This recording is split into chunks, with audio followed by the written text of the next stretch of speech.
कई स्टूडेंट ऐसे होते हैं जो कहते रहते हैं यार पढ़ने में मन नहीं लग रहा, या फिर उनका दिमाग पढ़ने में नहीं है बल्कि दूसरे अन्य कामों में रुचि ले रहा है। स्टूडेंट के सामने जब कोई परीक्षा नहीं होती या फिर उन पर कोई प्रेशर नहीं होता या फिर भगवान का दिया हुआ उनके पास वह सब कुछ है जो उन्हें चाहिए, तभी उन्हें पढ़ने की आवश्यकता महसूस नहीं होती। दूसरी तरफ ऐसे भी स्टूडेंट होते हैं जो अपनी परेशानियों जैसे आर्थिक स्थिति का सही नहीं होना, संसाधन की कमी, उचित वातावरण न होना, सही गाइडलाइन न होना या फिर गलत संगत का असर उन पर ऐसा होता है कि वह पढ़ने में रुचि ही नहीं लेते। आज हम इस वीडियो में ऐसी ही समस्याओं को समझने का प्रयास करेंगे। आशा है बहुत हद तक आपकी समस्या का समाधान आपको मिल जाएगा। वीडियो पूरा देखना दोस्त। सबसे पहले उन कारण को समझो जिनकी वजह से पढ़ाई में मन नहीं लगता। नंबर 1, फोकस की कमी। ज्यादातर स्टूडेंट की यही समस्या है कि अच्छे से पढ़ाई के वक्त फोकस नहीं कर पाते।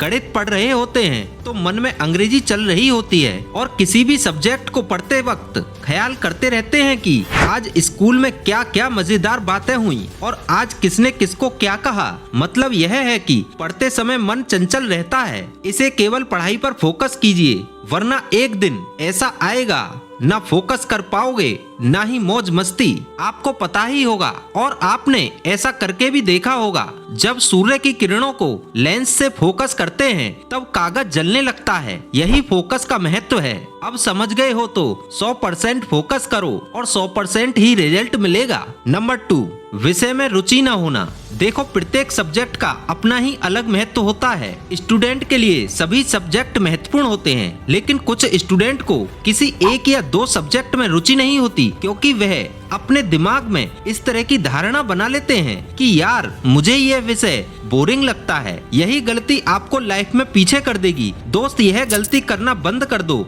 यदि तुम्हें कोई सब्जेक्ट बोरिंग लगता है या तुम उसे पढ़ना नहीं चाहते हो तो आप बिना रुचि के मात्र 7 दिन लगातार नियम से पढ़ना शुरू कर दो। शुरुआत में आपको बोरियत होगी, लेकिन 7-8 दिन बाद जैसे जैसे आप पढ़ते जाएंगे तो और अधिक जानने की इच्छा बढ़ेगी और कुछ दिन बाद आपके प्रयास से उस विषय में रुचि भी बढ़ेगी।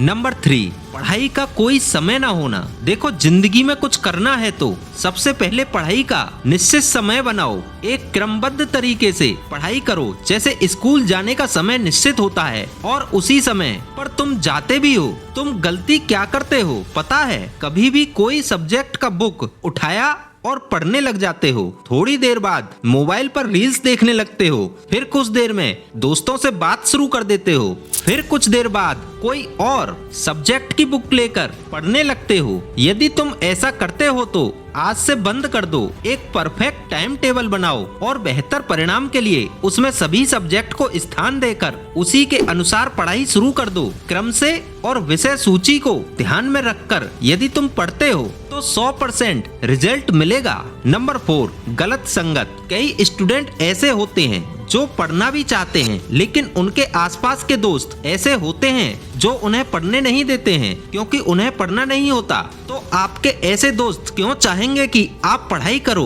किसी न किसी बहाने से वो आपको बुलाएंगे और आपका ध्यान भटकाने का प्रयास करेंगे। तो हमेशा याद रखो, दोस्ती भी देखभाल कर करनी चाहिए। जैसे तुम पढ़ने वाले स्टूडेंट के साथ दोस्ती करते हो तो आप भी उनसे प्रेरित होकर ज्यादा से ज्यादा पढ़ने की कोशिश करोगे और आपका भी मन मेहनत करने को कहेगा। नंबर 5, कोई लक्ष्य ना होना। किसी लक्ष्य का ना होना आपको पढ़ने से रोकता है। जब कोई वजह ही नहीं होगी तो पढ़ोगे क्या खाक? ऐसा इसलिए होता है कि तुम्हें समझाने वाला, तुम्हें बताने वाला कोई नहीं है कि पढ़ना क्यों है, और कोई बताएगा भी नहीं क्योंकि बताने वाला कभी नहीं चाहेगा कि तुम उससे आगे निकल जाओ। तुम्हें खुद ही अपना लक्ष्य बनाकर पढ़ना होगा दोस्त। आपके पास हमेशा इन सवालों के जवाब होने चाहिए कि मुझे पढ़ना क्यों है, पढ़ने से आपके जीवन में क्या बदलने वाला है, आप पढ़ाई क्यों करना चाहते हो। इसके बाद आप अपना गोल सेट कीजिए और मन लगाकर पढ़ाई कीजिएगा। सफलता जरूर मिलेगी। हमेशा याद रखना, लक्ष्य किसी दूसरे को देखकर नहीं बल्कि अपने अनुसार बनाना चाहिए। आशा करता हूँ वीडियो आपको अच्छा लगा होगा। वीडियो को लाइक करना